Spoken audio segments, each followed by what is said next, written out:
Good afternoon, everyone. I'm Scott Harris, the Barbara C. and Clifford J. Swift III Director of the Joyce and Henry Schwob School of Music. Welcome to our new students, the undergraduate class of 2030 and the graduate class of 2028, our returning students, Provost Anderson, Dean Ebright, faculty, staff, board members, patrons, and friends. So that's my usual welcome list, but I realized this year that I've been leaving some important people off the list, our alumni. So a special welcome this year to our music alumni. We have alums on our faculty, on our staff, among our student body, on our board, across Georgia, and around the world. One priority for this year is to build a stronger connection with each of you. We're going to start an affinity group for music alumni within the CSU Alumni Association, and we have some other exciting ideas to pursue with alumni. Having Michael Samuel on campus for a couple of weeks last year was a great reminder of what alums can bring to our current students. We also hope to inspire more of our graduates to pay it forward so that they help the next generation to have the same transformative experiences they enjoyed. Appropriately, one of our performers this afternoon is an alumni, Kayla Nunez, and the arranger of our processional is an alumna, Annalise Rosati. And that processional music was provided by the CSU Trumpet Ensemble under the leadership of Dr. Aaron Jensen, and the soloist was Jacob Rosengren. Please help me thank them.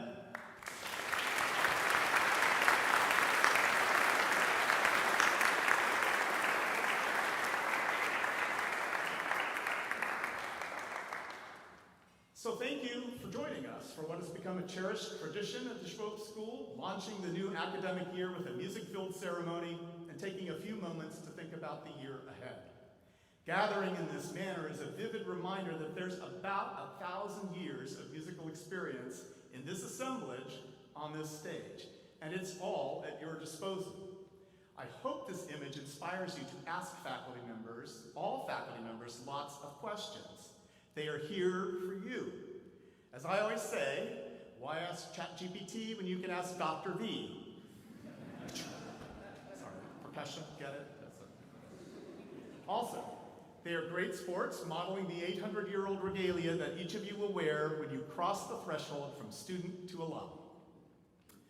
Here to bring greetings from the university, please welcome the Provost, Executive Vice President, and Chief Academic Officer, Dr. Dustin Anderson.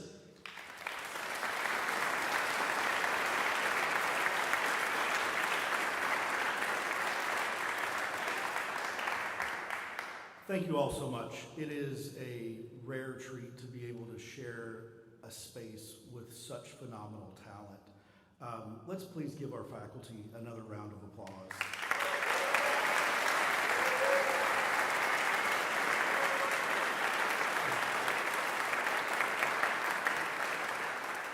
So, welcome or welcome back?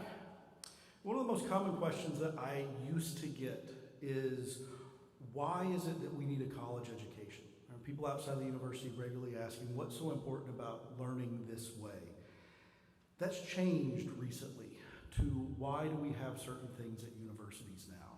What is it that is so important to have a major in the humanities or in the arts in the university rather than something that would simply build a career?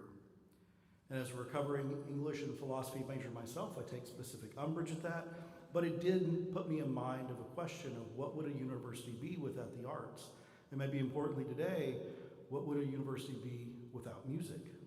So just imagine a campus without the concert that brings hundreds of people together at a time, without the choir filling the halls with voices, without students who even put on headphones to listen to that song that makes them feel seen in and of themselves as they move between classes. It, of course, would still be a university, but it would be missing the core essential piece of what it is to be an institution of higher learning and education. You all know the work that goes into music. I'm going to tell you some things that you know, but you deserve to hear them again today. Music is far, far more than entertainment. It is one of the key ways that human beings make meaning, build community, form our memories, and push us to imagine who we might become. I mentioned that I was a recovering philosophy major, so I'm going to dip into that for just a second. You're going to have to forgive me. One of my favorites is Friedrich Nietzsche, And he was particularly keen in talking about a powerful way to think about becoming, and codified that in what we do in theater and music, describing two powerful forces or impulses in Greek art, the Apollonian and the Dionysian. That Apollonian representing order, border, structures, reason, balance, and form, the impulse that makes sense of the world, helps us organize our thoughts, define our goals, and create something beautiful in its own complexity. Now, of course, the other side of that, the god of wine, Dionysus, representing emotion, energy, community, spontaneity, bleeding between states, and the powerful experience of being able to lose yourself in something larger. Music, perhaps more than any other art form, brings those two forces together. It makes you think about what happens when our orchestras perform. There's an extraordinary structure, notes, rhythms, timing, harmony, discipline, all the rehearsals that go into this, that Apollonian structural element where every single individual musician has a part and every one of those parts matter. But then that music begins and something happens. It can't be reduced to a score or a note or a single instrument. That individual becomes part of the ensemble. The audience becomes part of the experience. We respond emotionally, physically, sometimes without even understanding why. And for a few moments, we get to experience something more than none of us could have alone as we have that together. I think this is one of the great lessons of music and one of the great lessons of a university. We need both of those elements and impulses. We have to develop the expertise to solve problems, conduct research, prepare for careers. We need the intellectual discipline, rigor, evidence, and reason. But education cannot only be about what we measure or what we put on a transcript. We also need the connection, creativity, joy, belonging, the courage to experiment with something unfamiliar, the ability to see ourselves as part of a community larger than ourselves, that certain je ne sais quoi that Dionysus pegs for us so well. This is why music matters to the spirit of our university. It creates moments when we stop being students in different majors, faculty in different departments, staff in different offices, alumni from different generations. We become an audience together. We become a crowd that forms into a community. Ultimately, a university is not simply a collection of classrooms or buildings. It is that community in pursuit of knowledge and striving to discover what it is to have a shared sense of purpose. Music helps us create that shared identity. Music helps us remember what it is to be fully human. Music teaches us how to listen, how to collaborate. It teaches us discipline and empathy. It teaches us to recognize patterns, appreciate differences, tolerate complexity, respond to emotions that we often can't name. And most importantly, it teaches us how to become something with other people. You sitting here today are helping create that essential element of university life. You show the rest of us who sit in the audience what it is to drive towards expertise as an individual, to provide structure, dedication, and order, while simultaneously helping us tap into that deep, immutable spirit of creativity, curiosity, performance, and community.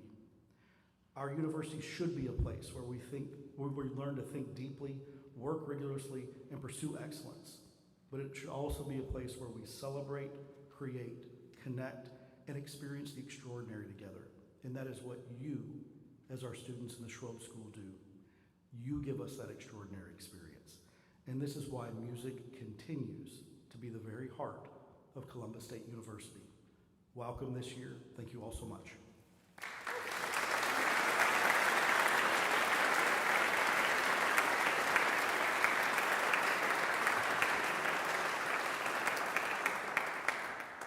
And to bring greetings from the College of the Arts, please welcome the Dean, Dr. Wanda Ebright.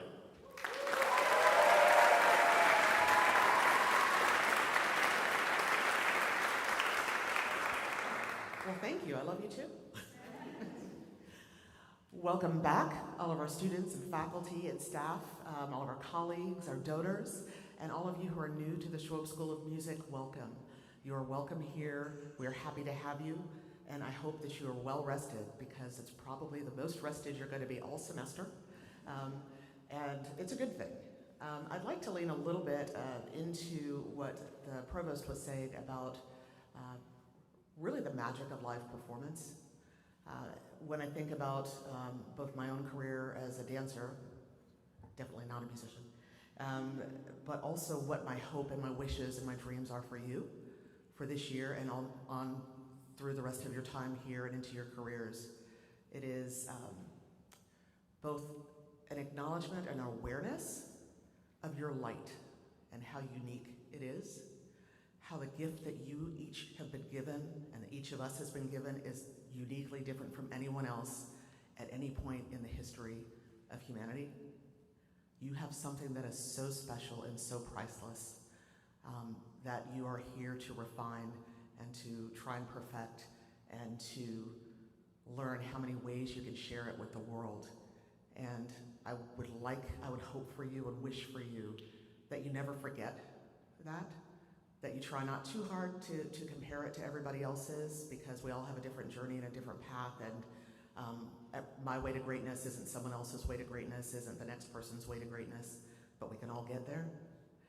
They don't have to be the same. Who you are as an individual and how you as an individual fit into the whole, as Provost Anderson was saying, it is, I think, such a beautiful thing in the magic of live performance and of the visual and performing arts. But even more than that, what I would hope you can leave with some awareness of, if you don't have it already, and you may, is that as a performer in live performance, you never know what your audience members are going through. They are also each a different journey, a different point in their journeys and their stages in their lives. You don't know what they went through that day. You don't know if it was a bad day at work, or if they're celebrating an anniversary or a birthday, if this is, the anniversary of something that makes them really sad or a loss or something. But what you have on stage is an opportunity to share your light in a way that heals people, that brings them joy, that brings them peace, that brings them a little bit of light when theirs is a little dim. And that is something that is, I think, sacred. And that we are privileged to do that and to change people's lives, a whole audience at a time, sometimes, in different ways. And to do that in community with each other, with people that you respect and admire, because I've seen all of you here that are returning students and how inspired you are by each other, by the mind-blowing talent of your faculty and the guests that come here. But also every time you see new students come in and you hear their voice for the first time, or you hear them play for the first time, and you go, wow, that's a freshman, right? So hold on to that wonder, both the celebration of being in community with so many talented, inspiring individuals and all of that, but also the true power of live performance. And all the work, hopefully, happens, the really hard work happens in class and rehearsal, so that on stage you can just channel that light through you and out into the audience and into the house, so that everybody is transformed for your showing up and for all the work that you've done. That's my hope for you, that's my dream and my wish for you, and a continued wish and dream for our faculty and our colleagues in the fields and in the rest of the College of the Arts. If you're a returning student, you already know if you need me, I'm just across the parking lot. And I would hope that you all are happy to share your joys with me through the year, not only when something's wrong. Come say hi. Come just say hi. Say, oh my God, we're playing the most amazing piece of music, and I really hope you can make this show. Because with the hundreds of them that you do a year, I can't make them all, but anytime one student comes and says, it really matters to me that you're here for this, I'll make it if it's possible. All right. So thank you, and I wish everything for you. Mostly I wish you joy and fun and love. Thanks.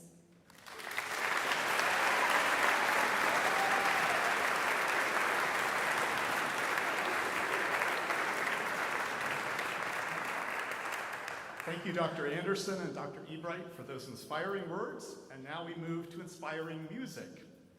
To the heart of our celebration, as some of your student peers inspire us all with their artistry.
So at the end of my remarks, please remain seated as the stage party departs, and as soon as we're all at the back of the hall, you're welcome to exit to the sound of the magnificent Jordan organ and Dr. Moon. Immediately thereafter, students will gather for a picnic on Broadway. Look for the giant rainbow unicorn. I hope to set an appropriate tone for the year, and this year the tone is E flat, and I'll come back to that. Actually, I want to talk about three numbers: 25, 250, and 2.5 million. This is the 25th anniversary of the River Center, a building that was conceived to make a dramatic statement of faith in this city and to cement Columbus's claim as a great city for the arts. It already was a great city for the arts, but the Columbus Challenge took that to a whole new level, exciting the community and leveraging partnerships among Columbus State University and many other organizations. Now, this is our professional home, and we are so deeply grateful to the visionaries who built this extraordinary place. The revitalization it sparked drew people from all over to a creative hub. I'm confident there are more artists working on a daily basis in a few square blocks of uptown Columbus than any other similarly sized area in Georgia, and we would have only a few rivals anywhere in the US, and that's worth celebrating. But there was another thing that happened 25 years ago on a beautiful morning in September, something unimaginable. September 11th was my generation's Pearl Harbor, the date it's impossible to forget. So much of what happened in the days and weeks that followed that fateful day remind us that music is a salve for national trauma, just as it is for personal grief. You, musicians, are the people to whom humanity turns when words fail and when expression has to reach soul deep. You will, of course, have the opportunity in your careers to help your fellow human beings celebrate and exult on happy occasions, but more profoundly, and when it is needed most, to solemnize, to memorialize, and to heal. One of the enduring images from September 11th was a gathering of 150 lawmakers on the steps of the nation's capital, where following a few attempts to describe the devastation and determination of that day in words, they spontaneously broke into song, singing "God Bless America." Which brings us to 250. So it's really hard, I'd say nearly impossible, sadly, to imagine a diverse group of US senators and representatives gathering to sing this year in celebration of America's 250th birthday. At least we know that among the accomplishments of this country that will stand the test of time, its contributions to the arts are preeminent and profound. For more than 250 years, music has poured into this country from all over the world and been amalgamated, transformed, and extended to produce new music. Jazz, Broadway, the concert hall have all seen explosions of great works by American composers. And why is this year E-flat and E-flat major? In the old world, that was the key associated with heroism or nobility. The Eroica Symphony, the Emperor Concerto, but in the new world, it's different. That's the favorite key of the composers of the so-called Great American Songbook. It fits most voice types really well, and it's a great key for wind and brass instruments too. This year, all of our voice majors will be delving deeply into the Great American Songbook and collaborating with our jazz program. And we're continuing to perform a lot of American music this fall as we did in the spring. There's certainly a rich heritage to celebrate. America has also always been a land of invention, and it turns out that there's one uniquely American invention in which we are all participants, and it's worth celebrating too. And it is the School of Music. The first music professor ever appointed at an American university was John Knowles Payne, hired at Harvard over some pretty strenuous opposition in 1874. One member of the Harvard Board of Overseers, the distinguished historian Francis Parkman, would rail at meetings, "Musica delenda est," music must be destroyed. He thought it had no business being a serious field of study at an American university. That sentiment persisted. 38 years later, a recent graduate wrote to the president of Harvard that the overseers, quote, choose to regard music as a luxury to be tolerated. The university could handle music study as a correlate of aesthetics or physics, but not, for heaven's sake, studying trumpet performance or counterpoint or band literature. And yet, the cultivation of music study inside a university spread quickly around the country, and soon the School of Music model became prevalent in the US.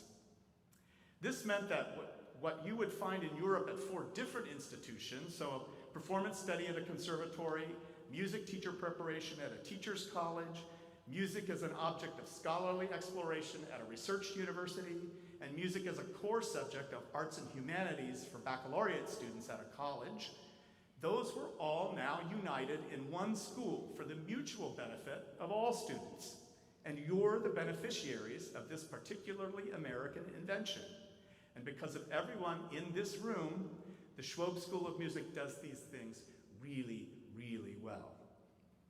And that brings us to 2.5 million.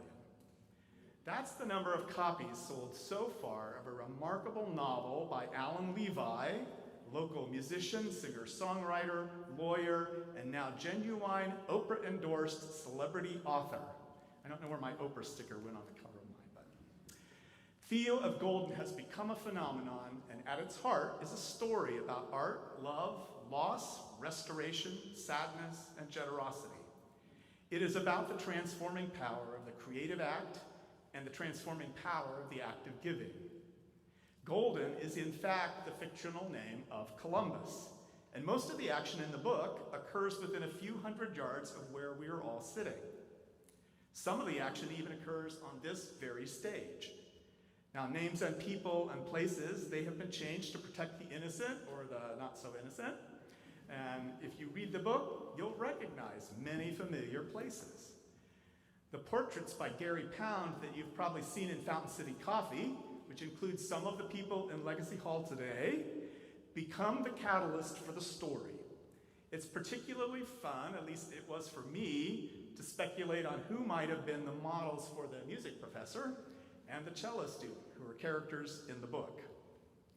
Theo's become so popular that there are now Theo tourists looking for Columbus sites referenced in the book. And if there are any Theo tourists who happen to wander into our celebration, you picked a great day, welcome.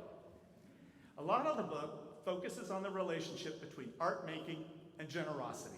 And here's just a taste of that, where Theo says, quote, "There must be love for the gift itself, love for the subject being depicted or the story being told, and love for the audience. Whether the art is sculpture, farming, teaching, lawmaking, medicine, music, or raising a child, if love is not in it, at the very heart of it, it might be skillful, marketable, or popular, but I doubt it is truly good. Nothing is what it is supposed to be if love is not at the core." If I can borrow Theo's locution to summarize my remarks, whether the art is raising a beautiful building, consoling the disconsolate after a national wound, writing a great American song, building a world-class school of music, or reminding millions of the life-changing power of art married to generosity, when love is in it, it's truly good. This year, we're going to strive together, even amid day-to-day frustrations, to remember that art and generosity surround us here. Wonderful people, wonderful spaces, wonderful music, love is in them, they are truly good. Students, my hope for you this year is that you take these words to heart, that you work hard, be bold, be creative, support each other, and thrive. Have a great year.